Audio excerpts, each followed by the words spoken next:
we're just passers-by on this planet. We're parasites on this beautiful, wonderful miracle that we live on, and we all we do is like get angry at each other. That's actually true. I think Marina Sati was really good.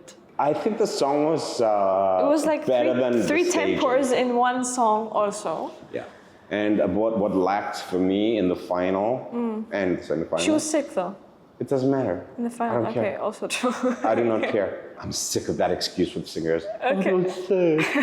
Get some freaking cortisone shots and a couple of pills and go on stage and give everything. This is your moment. This is your 3 minutes. This is all you get. This is like. There's another theory that I want you to break to us if it's true or not. Okay. Because I'm sure you would know.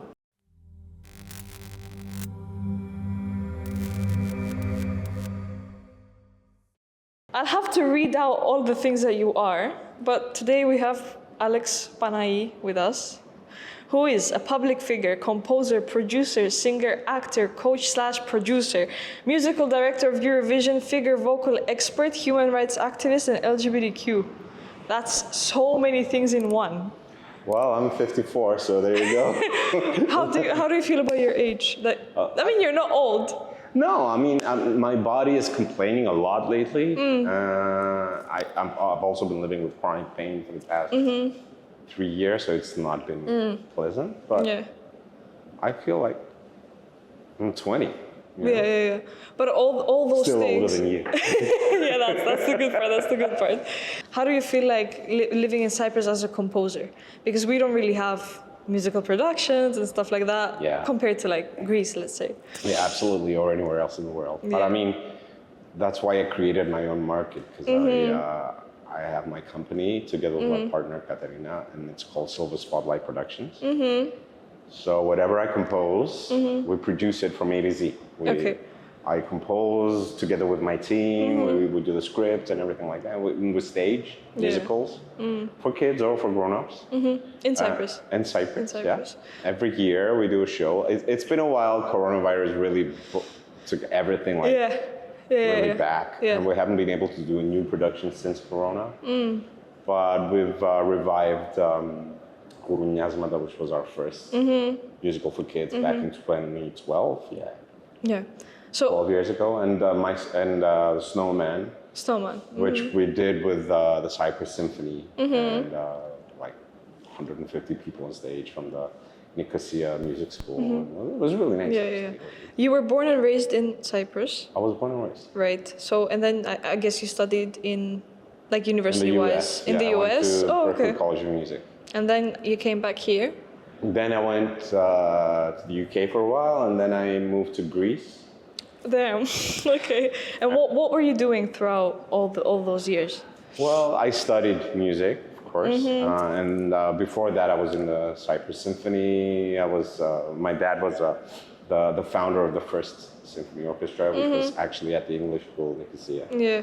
And so I played French horn, piano, and sang, and I was doing a lot of things. And then I went to the army, and I was the main singer there. And also still played at the symphony. And then I went to the States, studied. And what did you do in the States? Study? Studied, yeah. And then you came back? Then I got a year in London. I was an extra for the English National Opera because I had a little twist in my studies. I fell in love with classical singing as well, and so I wanted to pursue that a little bit. And then I changed my mind, and then I represented Cyprus at Eurovision in 1995. So we're talking how many years? 5 plus 29 years ago. When did Eurovision start? 1956. That old? Yeah. Eurovision's that old, so 1994 was 29 years ago. It started as an idea. It was inspired by Sanremo. Yeah. But it started as an idea to unite sort of Europe after the Second World War. Yeah. And then it took on many forms and shapes until the product we have today. Yeah. But if you watch what was Eurovision in 1956 and if you watch what was Eurovision in 2024, it's like absolutely two different things. but absolutely the same thing because they represented exactly what the music scene was like in 1956 and what the music scene is like in 2024. And this is why I think Eurovision has managed to survive throughout the decade. You said that your production company during COVID was suffering, just like all other companies. I mean, completely went out of business. Yeah, I mean, I think everyone went completely out of business except like pharmaceutical stuff. Yeah, and we weren't savvy enough, you know, computer savvy and technology savvy to actually like make a turn and sort of like go into technology a lot. So how did you go about that? It's probably a hard time. I just, you know, didn't spend much, stayed at home, cooked a lot. Lived on savings, and it was tough. But I got a few gigs. In Athens, I did a coaching job on Greek TV for that show called Your Face Sounds Familiar. So it's where the like celebrities impersonate other famous celebrities, like global celebrities. Yeah. There was a little bit of blackface, but we'd try to make it as light as possible. I wasn't responsible for that. Yeah. I was the one who tried to make them sound like the person they were mimicking. Okay. So I was their vocal coach, and I did a lot of funny tricks. So now you're only doing the production, right? Now I'm doing a lot. I'm doing a lot of vocal coaching actually overseas. Okay. I used to do that a lot in Ukraine and in Russia and Belarus. And now because of this you can situation, say the war, whatever you this can horrible say, situation, everything stopped. I mean, there's no way to do anything in Ukraine. And I refuse to do anything in Russia and Belarus. And anyway, they're completely isolated now in their own little bubble. So, I mean, we are located today in Obimy, which is the Ukrainian Cultural Center opened by the Fund of Sushko. And it means? And it means that... Hug. Yeah. Right? Yeah, sure. And I've never seen a lot of Cypriots that have so much love for Ukraine. And for some reason, I know that you do. I do. I know that a lot of things connected you to Ukraine before and still connects you to Ukraine. Why? Like, do you have such a passion? Well, listen, I don't have my passport with me. You're right a lot. Because it's about to expire, so I issued it in 2015. But you have a Ukrainian passport? No, I have a Cypriot passport, but I have like maybe 200 Ukrainian stamps in it. Yeah. So that's like the amount of times you went and came back. I used to visit a lot for work. A lot. My first time actually was 2005, another Eurovision story. Yeah. When Greece won the Eurovision, I was the vocal director for that. And that was my first time, and I was like, okay, I like this place. It was nice. It was really nice because Kiev is such a beautiful city. It's like, it's not huge. It is. It is, technically it is. With the suburbs, it's huge, but the center, the town center is sort of like walkable and just pretty. Yeah. Not very brutal, as they call it in architecture terms. And it's and I found it really beautiful. And as luck would have it, I returned there in 2010, where I took on an aspiring singer in Ukraine who wanted to perform in English. And I would go there like maybe 10, 15 times a year. 10, 15 times a year. That's more than I would visit. Yeah, well, exactly. And I was there for a while because we had a lot of work to do and preparation for concerts, for albums. And I mean, this was a person who didn't speak a word of English, word of anything else. And slowly but surely we sort of like managed to create 4 albums together. Yeah, wow. And since the war started, you did not visit? I did not. I was going to last summer because I really, really, really wanted to go. But unfortunately, I had to have surgery, so I couldn't do that really difficult trip because you have to fly. Yeah, it's really difficult to go there now. You have to either Poland or Romania, and then you take a train or a car or a bus, which is hectic because it's a lot of hours. And then you have to wait 3 hours each way on every side of the border. And I was like, I couldn't do it because of my surgery. Yeah. And, so they flew me to Mallorca. So it wasn't that bad, but Would you go though? Or are you scared? Yeah, I would love You're not to go. scared to go? I'm not scared to go, no. You're not scared to hear the sirens? No, I'm a Cypriot. I was Born in 1970, so I was 4 years old when the war happened here. In 1974. Yeah. Damn. I was 4 years old, and that's probably one of my first memories in life. Yeah. The actual bombings, because we were trapped in the north where the invasion happened. And yeah, I remember my mom jumping over me in my auntie's kitchen. Oh, no.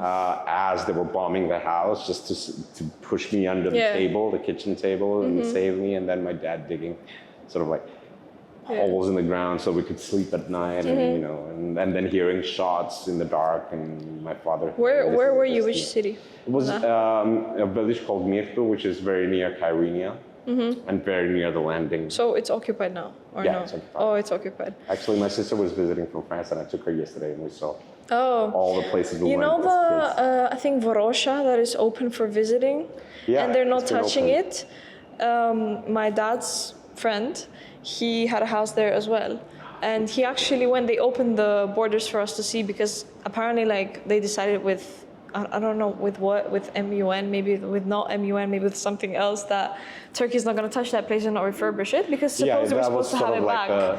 the gentleman's agreement. That it would Let's see when we're stay. gonna let's see when we're gonna get it back. I hope we get it back, but everyone's Well- like they don't have hope for that, you know? Well, if we're going to talk about the Cyprus problem, it's probably going to take a few Yeah, podcasts. for sure. I really, truly believe that there's never going to be a solution until we see their point of view and they see our point of view. Unfortunately, both sides are really heavy on propaganda. And I think it's kind of shameful that Cyprus is an independent state and doesn't have its own national anthem and keeps using other people's flags. And why do we get upset when we see the Turkish flag in the north when we're flying the Greek flag here? So, I mean, for me, this is kind of the conundrum. How do we invite the Turkish Cypriots to become part of our community, and how do they invite us to become part of theirs? If we're both so separate and we're both so blindfolded and sort of like brainwashed to think of them as monsters as they think of us as monsters, which they don't, and we don't, you know? The younger generation doesn't really do that. And actually, even my father's generation, he's 98, still alive. Damn, wow. Yeah, and he grew up in a village, in a mixed village. Yeah, granted, there were issues and problems, but, you know, they were living kind of in harmony. I know it's a platitude, but they were living in harmony. They were good neighbors. Yeah, I know many Turkish Cypriots that live on the occupied side, but they like neglect. When you say like you live on the occupied side, they say no, like we live on the Turkish. I'm like, no, it's the occupied side. It is. But they're Turkish Cypriots. Like okay, yeah. You have black and you have white. That is a black and white situation. It's an occupied land. Yeah. And the way it became occupied is a gray zone, which is where the wounds need to be healed. Yeah. Because we did atrocities, they did atrocities. We were sabotaged. I mean, heavily sabotaged by the guarantor powers. Before the Cypriot problem, this is what I believe and I know from history. And it's kind of good to learn history, not from the history books, but actually that's also true. From experience and from talking to people and hearing their point of view and their side of history, because history is always written by the victor's side. And right now we're in a situation where we don't really know what's true and what's not. So if you think there's no solution to the Turkish and Cypriot situation, do you think there's a solution to the Ukrainian and Russian situation? Yeah, there's always solutions to everything. Yeah, but when everyone's saying their only solution when you is have to despots brainwashing people and controlling the information from preschool to old age, then it becomes really hard. Yeah. You know, which is kind of like why I fell in love with Ukraine, because every time I went to Ukraine, my first time was 2005. It was just after the Orange Revolution. Yeah. And then I was there in 2014, just as the Euromaidan incidents were happening. Yeah. And then I was there just before my last trip, actually. My first trip after the pandemic and my last trip before the war was actually again in Ukraine. So I've kind of like lived it in its pivotal moments, and I've kind of admired that they're not sofa people. That's true. We're Cypriots, we're sofa people. No, Cypriots are sofa people, We're sofa people. And We that's sit there also okay. Yeah, we kind of love to hear things, and we love to express our opinions on Twitter or wherever else, but we kind of never go to the streets en masse. People do. Yeah. Yeah, But they do. yeah, this is the one thing I think that Cypriots can improve on, like sort of like take a hold of their own lives and the responsibility of their vote, no matter what. And so to connect what you asked me before about Ukraine, why I love Ukraine so much, is this country that is full of corruption for sure, like us, but very, very bad. Corruption. But also a country of young people who are looking for a better future and are acting towards a better future. Yeah. So I admire that. I admire that in a country, in a people, and I'm not a nationalist by any means, as you may have already noticed. I mean, we're just passers-by on this planet. We're parasites in this beautiful, wonderful miracle that we live on, you know. And all we do is like get angry at each other. That's actually true. I'm like, okay, we've advanced so much technologically and like in many ways, except spirituality, and I don't mean religion, because I'm anti-religious as well. But I mean our brains, our higher thinking, you know, our connection with the earth, our connection with the universe, that has stayed back in the dark ages, and we're just governed by money and computers and whatever, right?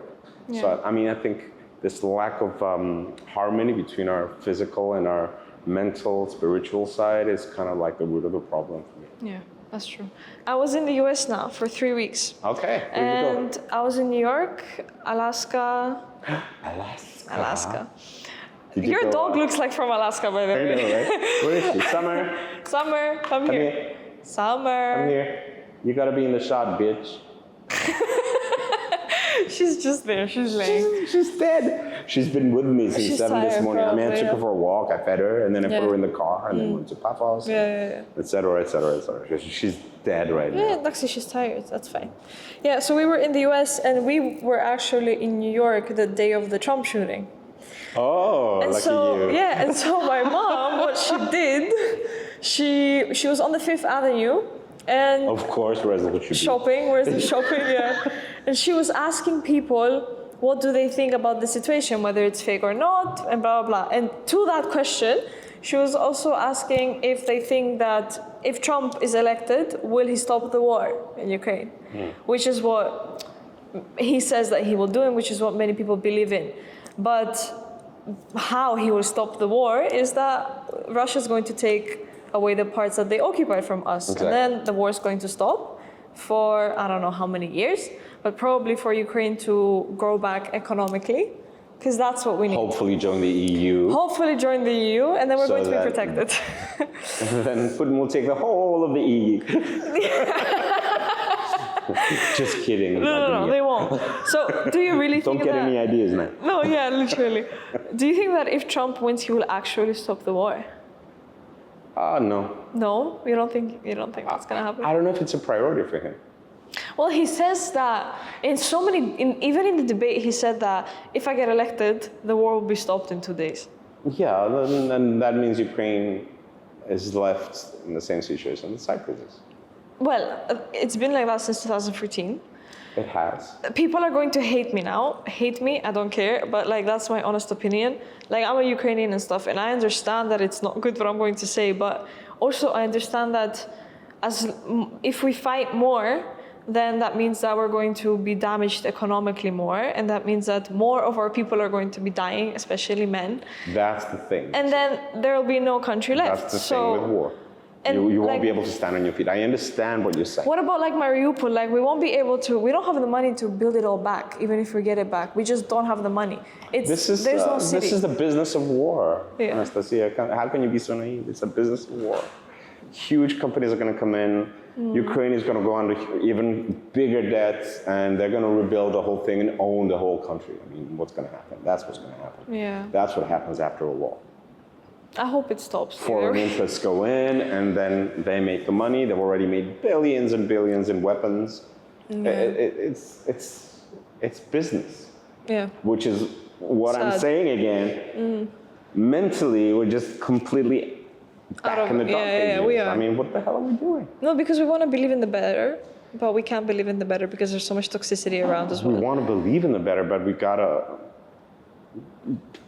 sort of be like one living organism, you know, like the whole of humanity needs to do that. Yeah. And, you know, I'm sounding really utopian right now, but I'm in a stage in my life where I've been really disillusioned and that's really fine. disappointed with everything that's been going around. Yeah. But I mean, and I don't think nationalism, I don't think war, I don't think banks should be ruling the world, should be commanding and brainwashing the peoples Yeah. to fight against each other. Because I mean, yeah, look at religion. Everything in the past has been done in the name of Christ in the Western civilization. And now, in the name of Christ, Trump is like attacking all the Muslims and blah, blah, blah. Of course, there's issues there. I mean, much, much, much bigger issues. And we're doing everything in the name of money. So, I mean, which is the new religion, I think. The new hip religion. Sure, money really, really helps to make money life wins better, but it's over not. everything, sadly. Money wins over anyone's brains. It's And just this how it is is. enslavement. Yeah, sadly. Eurovision.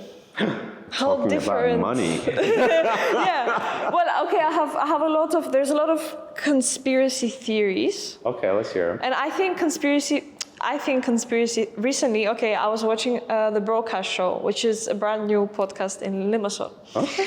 And they had they have like every Friday there's a new episode. And their latest episode was about conspiracy theories.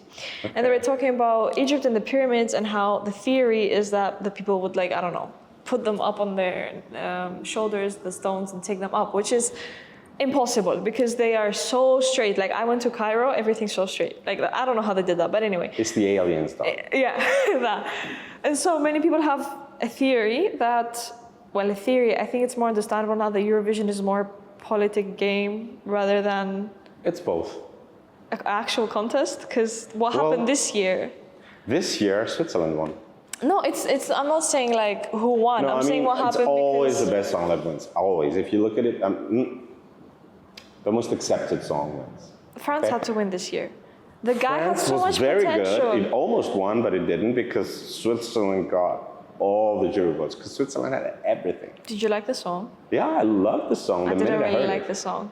Well, I mean, this is I don't personal know. taste. It's like it's not and my this type. is why contest in music doesn't really go hand in hand, because everyone has a different criteria, different aesthetic, different kind of taste for music. Yeah. So whatever.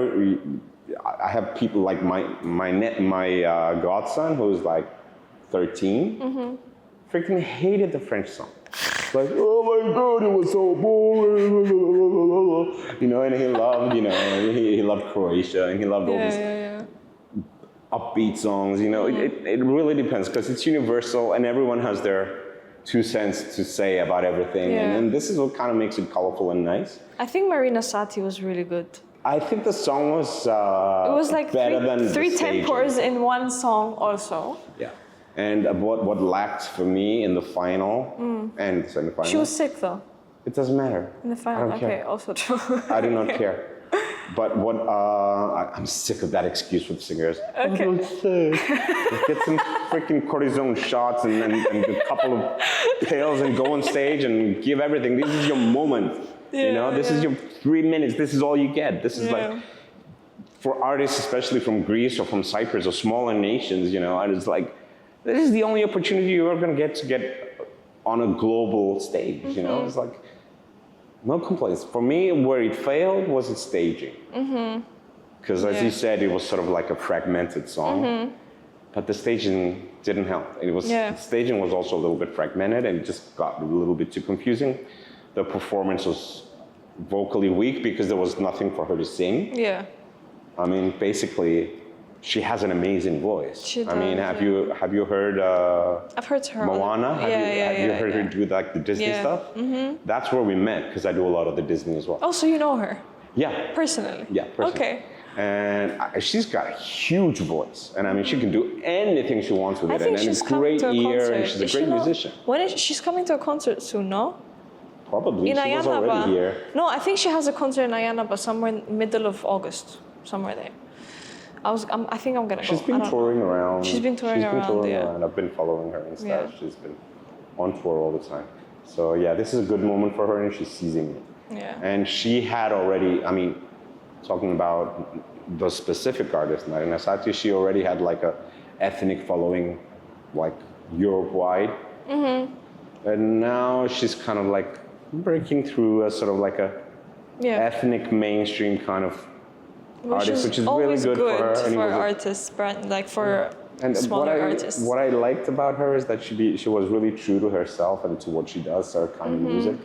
She didn't say, okay, I'm going to go to Eurovision, I write the Eurovision song. It's like, they completely forget what they represent and what their art means, and then they sell out just to write a Eurovision track, you know?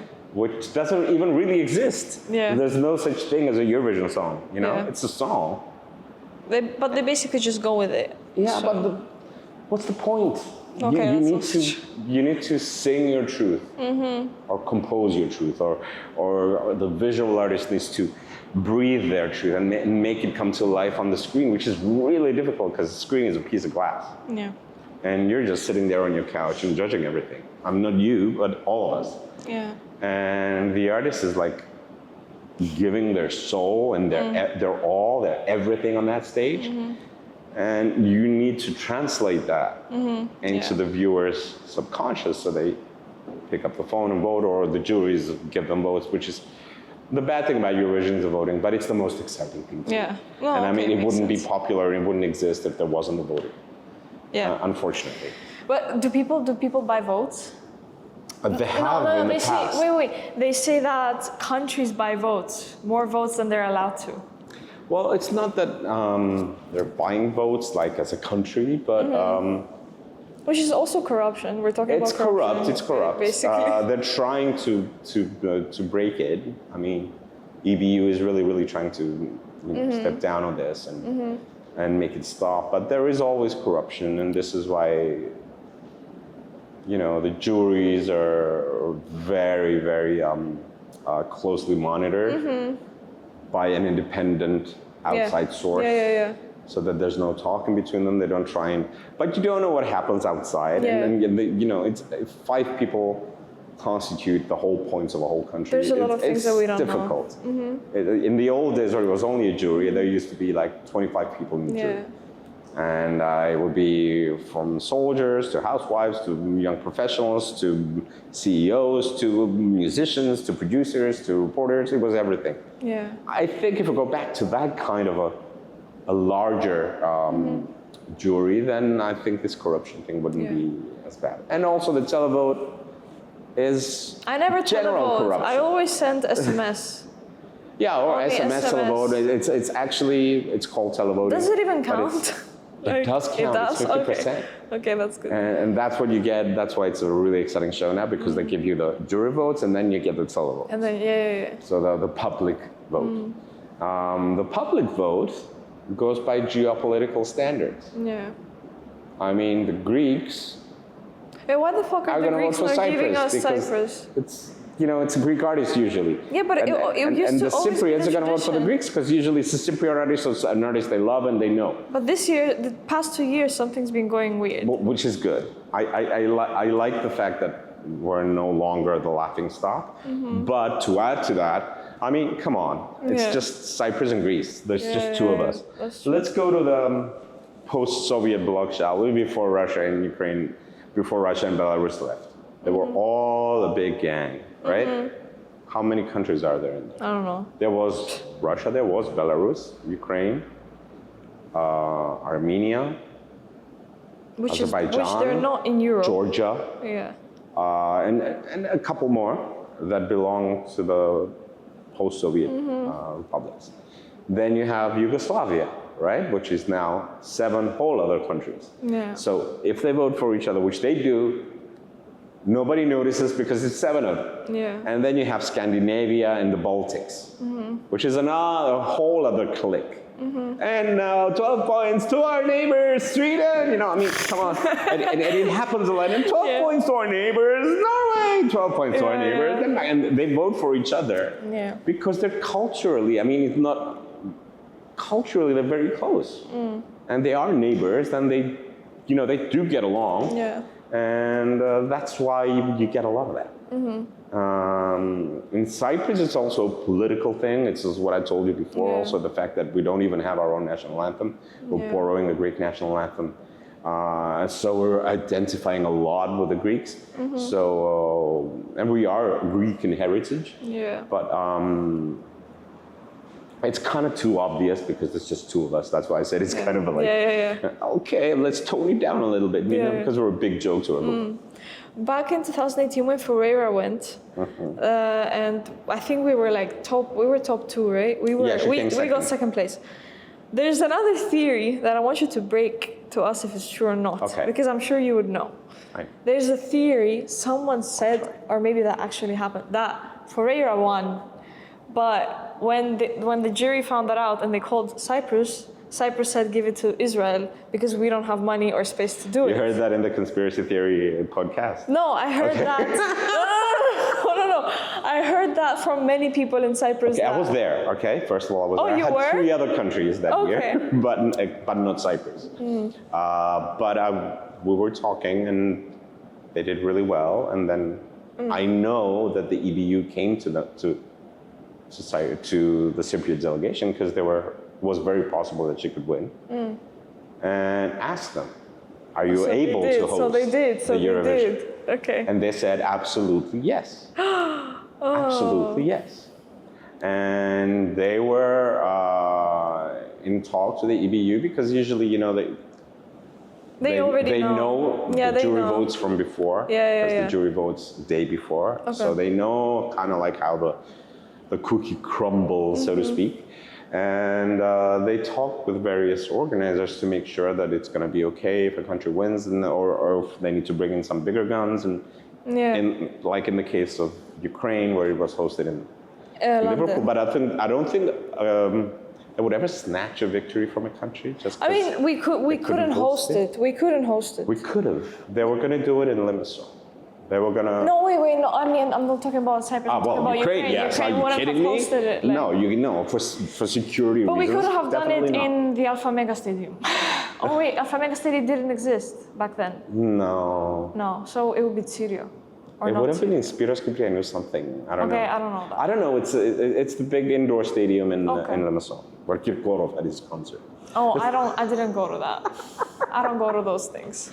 No, I was invited. I worked a lot with him. This is why I went to Russia a lot. Because I worked with in 2014 with the Tolmocherovi twins. And now Masha has a little baby. Now she's no longer 16, obviously. She's 26 with a baby. And then I went again in 2016 with Sergei Lazarev, and then in 2019 with Sergei Lazarev. So, do you talk with him now, or no? Not since the invasion. No, since the invasion. I've unfollowed everyone. I just don't want to be... But how did you feel that you have to like separate yourself from people? I felt very angry about what happened, and I felt very angry with the artists. That didn't speak up. Yeah. But in hindsight, I do realize their dilemma, because if they want to live in Russia, it's not that easy. I mean, it's not like you're living in a free country. You're going to be heavily censored, persecuted, and probably in prison for speaking your mind. So this is why, I don't know. I heard that Alla Pukacheva is now here. She was in Israel, but I heard that she moved to Limassol, right? with the family. They came here. Okay, so they're here. So a lot of the artists who didn't, and Alsu has a place here too. I don't know if she's, but anyway, there's artists that didn't want to be a part of that. And you know, hats off to them. Yeah. The ones that stayed and are battling it underground, courage to them. And the ones that completely conformed and are pushing the propaganda. For me, the propaganda of war and terror is not something to be proud of. No. It's difficult for me to watch my friends sort of like push this propaganda. So I kind of had to unfollow people. Yeah, which makes sense, to be honest. Not that I don't love them. I had some amazing times with them and whatever, but it's just like, I can't take their side. Yeah, no, that's how we feel as well about like the same, you know, it's the Yeah. same situation for us as well. But going back to the Cyprus thing, I'm so sad that Cyprus didn't win because Foureira was the only one I think that had potential to do it. It was a moment, right? But how come did Israel? It was won? like the stars were Yeah, aligning, but compare, not I'm quite. sorry. Like no, but like compare the Israel song to Fuego. Fuego was so much better. Fuego was a really good song, but I have to remind you, it wasn't doing really well until Eleni Foureira went on stage. Yeah. So the song was good, but it wasn't winning material, so to speak. Okay. I mean, it all came to life on that stage, Yeah. right? And that's why I'm talking about stars aligning, planets aligning, and sort of like choreography. The vocal coaching was superb because, I mean, Eleni Foureira is not very well known for her vocal abilities, even though she has greatly improved. She was like spot on that night. Well, yeah, as much as she could. The staging, the lighting, the camera design, everything was sort of like working for her. Yeah. Everything was really good because she exuded this energy. Yeah. You know, so everything kind of came to life. But I think the Me Too movement won, rather than having a sexy kind of like model, unrealistic kind of stereotype of a woman, face to face, with a middle of the road, amazingly talented, not beautiful in a conventional sense, but extremely beautiful artist. Yeah. Neta speaking about women's rights rather than how to get into the other guy's pants, Yeah. which was what Foureira was standing for. I think this was kind of the debate, and this is kind of where Israel kind of rose above Cyprus for that moment. I think maybe this was one of the reasons why Israel was That's sad. the winner. I wanted Cyprus to win. I wanted badly Cyprus to win. Yeah, we all did, of course, come on. Yeah. I mean, yeah. It was a brilliant entry for Cyprus. And I don't know when we're ever going to reach that level, but because I follow a lot of people, Yeah, I see. a lot of colleagues. I know that Cyprus is preparing something kind of important this year. For Eurovision. For Eurovision. They're collecting a really good writing team. And, Okay. Well, okay, so since you went to Eurovision as a participant, after that, in 1995, 1995 and 2005. Wait, my first time in Eurovision was in 1989. 89. So, oh shit, that's like many years ago. That was the last time Switzerland won, which was what? 35 years ago. 35 years ago, exactly. That was my first steps on the So Eurovision stage. 1989? I was a backing vocalist. 1989, 1991, again as a backing vocalist in Rome. 2 times. And then 1995 as a lead artist And 2005. composer. And 2000 as a composer as well for Cyprus. Damn. 4 years. Then 2005 with Greece as a vocal director and vocalist. And then I took a little break. No, 2009 with Sakis Rovas in Moscow. Oh, okay. In Moscow. Okay. In Moscow. And then I started in 2012 to go every year. And do you still go? I still go. I was there not this year, but the year before. I was in Liverpool. You didn't go this year? I didn't go this year because I tell you what happened and why I have a lot less work now at the Eurovision is that what I would do in the Eurovision is I would create a team, a vocal team. Like we know who the main singer is and I kind of know the concept and I know the song. So I'm trying to create a support group for them. Yeah. So like someone who can be their backing vocalist / dancer / mental support. So I would do a lot of casting. I would mix and match voices, and I would travel all around Europe to do that. And a lot of the singers were from Sweden. Yeah. Talking about talent in Sweden, and it's in the education system as well. Yeah. This is why they're ruling the music world at the moment. But since the pandemic, which was the first Eurovision after the pandemic? 2021? I think, I don't know, 2021 or I think 20... so, yeah. Yes, we had 2019, we didn't have 2020, and we had 2021. Where? Where do we have 2021 Eurovision? In Rotterdam. We definitely had 2022 because that was the year the Ukraine won again. Yes. And that everyone went hectic because it was so political, apparently. Well, It can you was. do? I knew it. I mean, the juries, this is why you need both juries and stuff. Yeah. I know. I knew that it was going to be Ukraine. Like, people just felt bad for us. That's why they, we didn't have the best song. I'm going to admit that, but. Yeah, I mean, it's still a pretty iconic song to this day. But also that made a lot of people hate Ukraine. Really? Yeah, a lot of people were writing. Well, they were complaining about it. I don't think people really hate Ukraine and what it stands for because of the song. No, they didn't hate Ukraine. They didn't hate Ukraine. They just hated the fact that they won de facto. Yeah. I get it.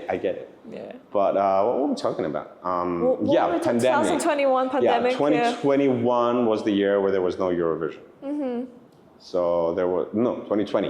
Sorry. 2020. 2021, they introduced a new law, a new rule. Sorry, because the rules are not law.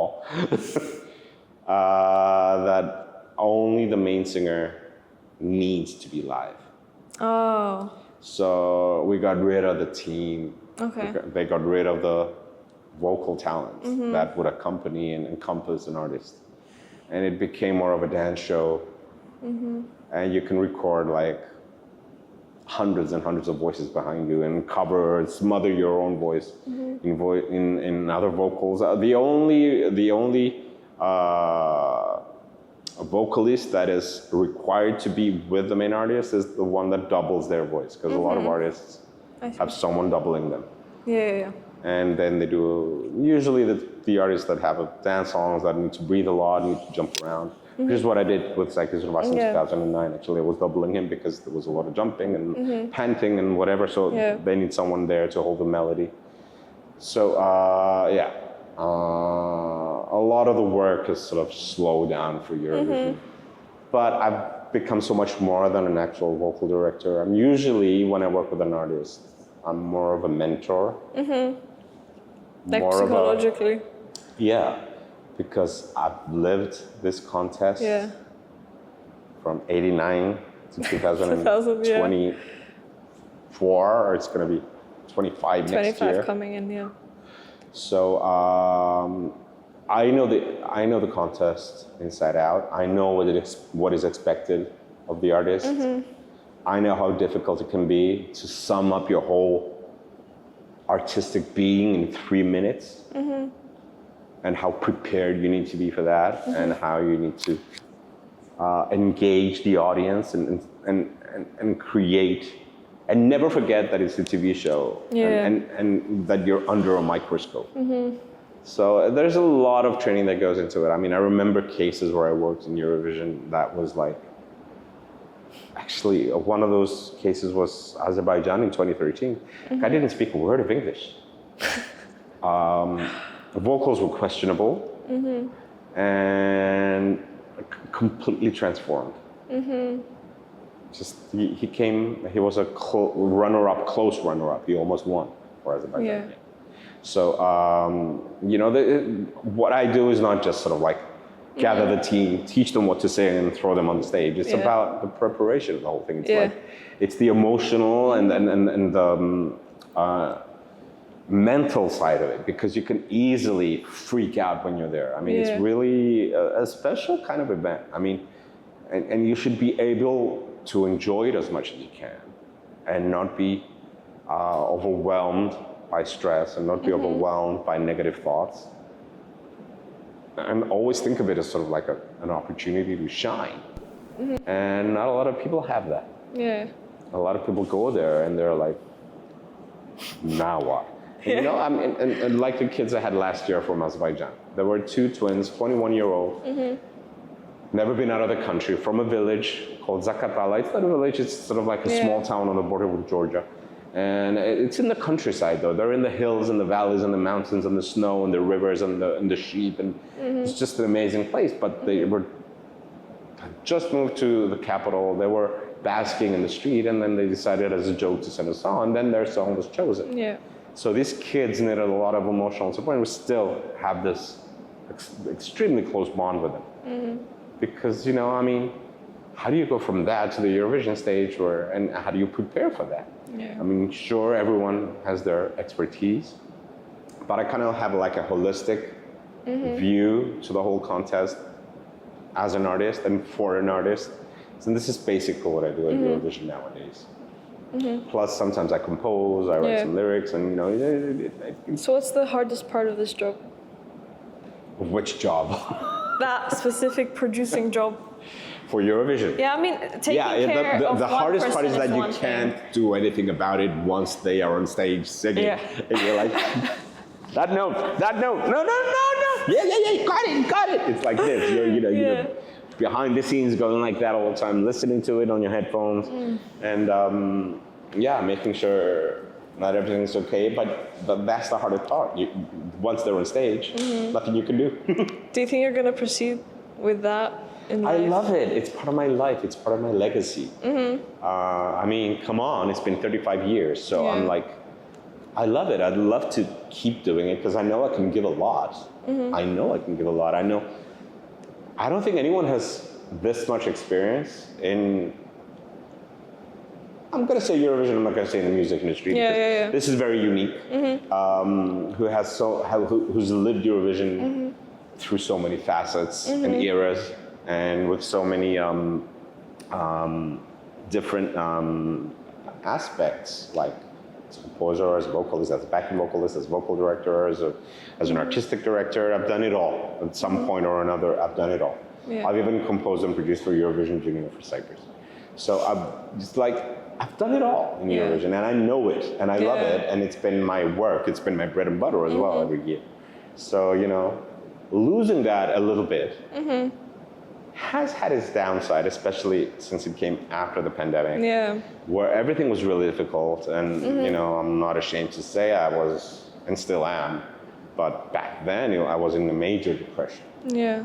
And I went through a lot of stuff. I was on medication. I was I was going through chronic pain as well. As I told you, like my back really, I've got a misaligned spine, and then it just gives me so much pain. I put on so much weight because I couldn't walk, I couldn't move.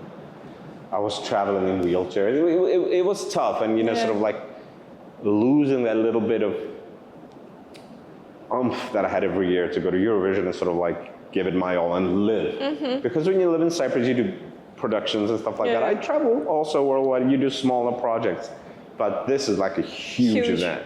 I mean, it's hard to grasp how big it's become. Yeah. And that's really good for the artists, but also it's kind of like there's too much information about it.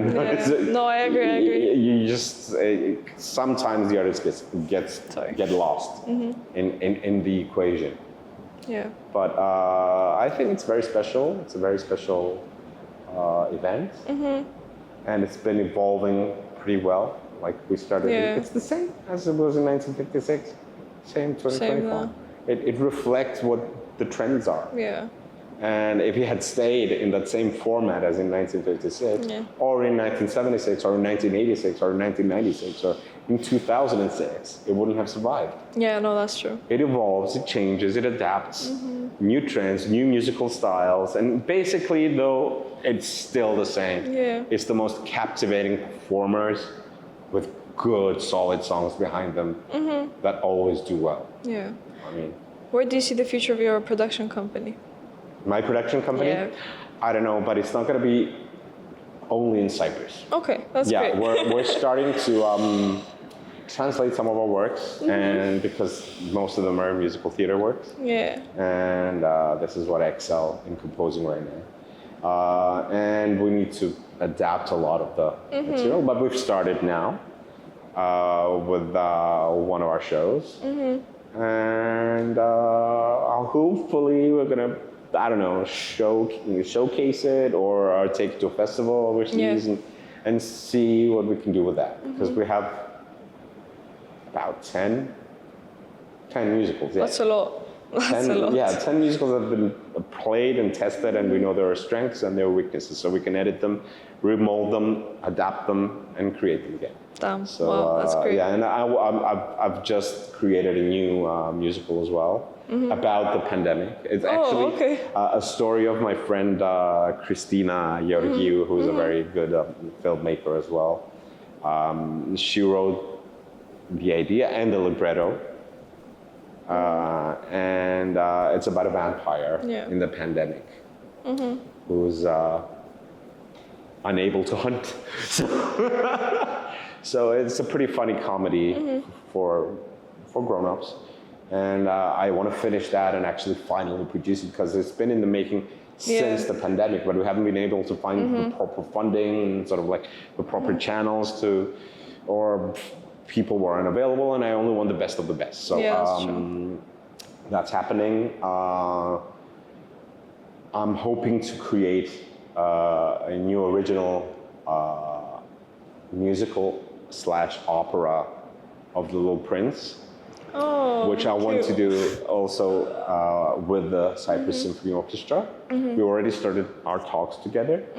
And I want to do something for Cyprus 2026. Why 2026? Because it's going to be the Cyprus presidency in the EU. Oh, okay. And back in 2019, I did a beautiful concert in Ukraine, in Kiev, called Of Jasmine and Roses. And it was sponsored by the Cultural Services in Cyprus and by the then ambassador of Cyprus in Ukraine, Luis Didimakou, who was the first, I think. Yeah. No, the second. I'm not sure. Is a very close friend of mine now. We became very close through that experience, and you should actually look it up on YouTube.